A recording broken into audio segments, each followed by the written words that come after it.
What comes to your mind when you hear the word anime? For most people, television shows such as Pokemon, Digimon, Yu-Gi-Oh!, and Dragon Ball Z come to mind, just to name a few. And because of this, the world of anime has been underrated and misunderstood for many, many years.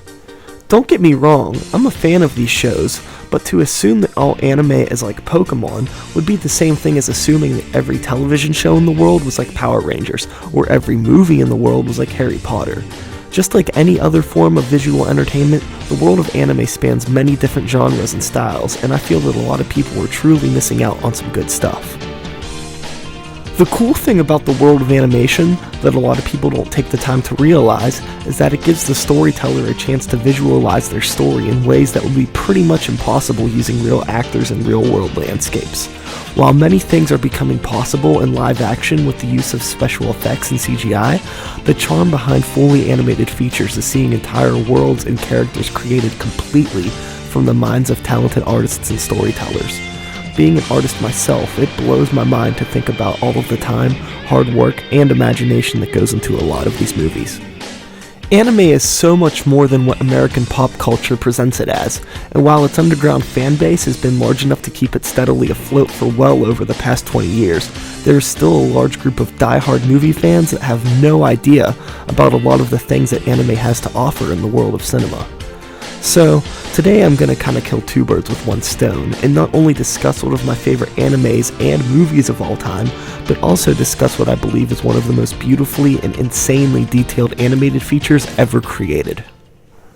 AKIRA, released in 1988, is a film set in a futuristic and post-war city called Neo-Tokyo. Explaining the plot of this movie is something that's always been kinda difficult for me, but for the sake of this video, I'm going to try my best. Okay, so on July 16th, 1988, Tokyo is destroyed by an apparent nuclear explosion that leads to the start of World War III. The majority of the movie takes place 31 years later in 2019, in a new city called Neo-Tokyo, which was built on an artificial island in Tokyo Bay. The city is gripped by political strife, anti-government terrorism, and gang violence.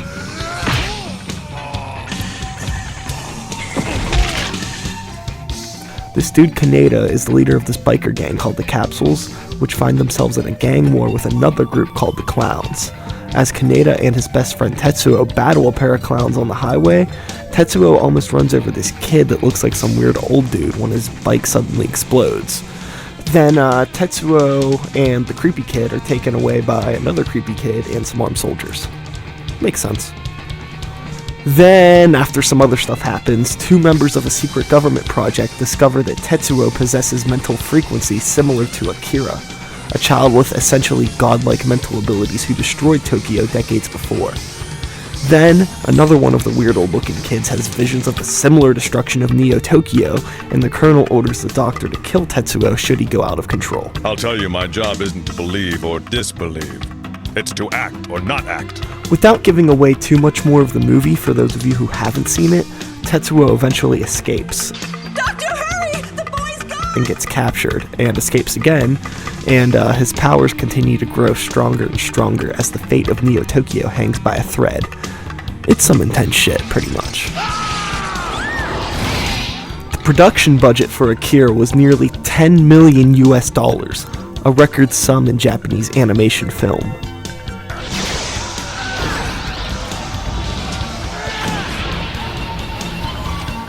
While most anime is notorious for cutting production corners with limited motion, for example having only the characters' mouths move while their faces remain static, AKIRA broke from this trend with the detailed scenes, lip-synced dialogue, which was also a first for an anime production, and superfluid motion.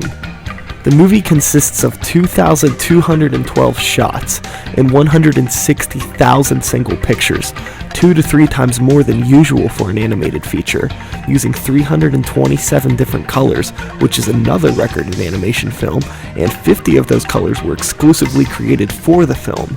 The reason for this is because most of the movie takes place at night, a setting that is traditionally avoided by animators because of the increased color requirements. Now, I've never done it, but I'm pretty sure I could watch this entire movie with the mute button on and stay perfectly entertained. All the details in the backgrounds and the characters' actions are flawless. There is so much life and emotion to them that it really makes you forget you're even watching a cartoon. AKIRA is truly a work of art and a film that was way ahead of its time. Even now, over 20 years since it was originally released, it remains a force to be reckoned with. Another awesome thing about this movie that I want to talk about real quick is the soundtrack.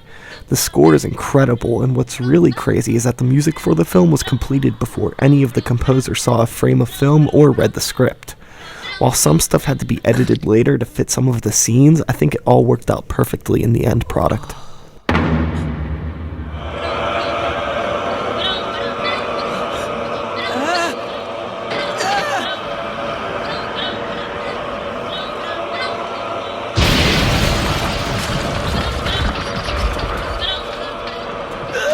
The film was actually adapted from the original graphic novels, which totaled in 2,182 pages and spanned several volumes. The restructured plot of the movie differs considerably from the graphic novel, and getting into that is a whole nother story. I only bring up the graphic novel because not only is it how I was introduced to AKIRA, but it's also how I was introduced to anime as a whole. I was young, in like 4th or 5th grade, and I remember being in the Dollar Tree with my mom, and they had all these bags of assorted comics. I was into all that shit, so my mom bought me one of these grab bags, and in it was some random volume of the AKIRA books. I can remember not understanding much about the comic, but the artwork was awesome, and at the time, that's all that really mattered anyways. Sometime not long after that, I was at Blockbuster with my mom renting movies, and I found a movie with the same title, AKIRA, and I recognized the artwork right away. A movie of the comic? I needed to see this, so my mom rented it, and the rest is history. Luckily, my mom never paid much attention to what I was watching as a kid, because this movie is pretty intense for a child to be watching. It took me quite a number of years to get a solid grasp on the story, but the animation of this movie has always been so amazing to me, and over the years has only grown on me stronger and stronger. Shortly after seeing the film, I convinced my uncle to purchase the VHS for me, and I still have my original VHS copy that he got me, as well as every other copy of AKIRA that I've ever owned. The special edition 2-disc version of the DVD release has some really awesome special features, and the job they did with remastering the film was excellent. I was super stoked when I finally got my hands on a copy of it, and from that day I had assumed that I had experienced everything AKIRA had to offer. That was until this happened. I just recently got into the whole Blu-ray thing and finally got to watch this movie on it. All I can say is, wow. The quality is fucking unbelievable. Seriously. I noticed so many details that I never noticed before, and even though I had seen this movie so many times, watching it on Blu-ray was like watching it for the first time all over again, and actually what inspired me to make this video in the first place. Basically, if you're watching this video and you think this movie looks sweet, check it out. If not, then whatever. Why are you even still watching this video if you're not interested? Go mow the lawn or go to fucking McDonald's or something. Anyways, on a final note, there's been talk for quite some time about AKIRA being made into a live-action movie. Honestly, I'm not sure how I feel about this, and at the moment that's all I can really say about it. Maybe when and if more information is exposed, I'll do another video about it, but for now, the first thing that comes to mind is the live-action adaptation of Aeon Flux, which didn't really live up to the original animated series in terms of style, action, story, or visuals. When I first saw the trailer, I have to admit I was really excited because it looked good, but when I saw the movie, it was just too clean and too loud and too Hollywood. Anyways, I'm getting off track. It's just that the live-action Aeon Flux gives me nothing but questionable vibes about the possibilities of a live-action adaptation of AKIRA. But hey, never say never, right? Who knows what will happen? All I know is that the animated is and will more than likely always be my favorite animated film of all time. Hands down. Maybe some other time I'll discuss some of my other favorite animated films, but for now, this is Sikes signing off. Thanks for watching and have a horrible day.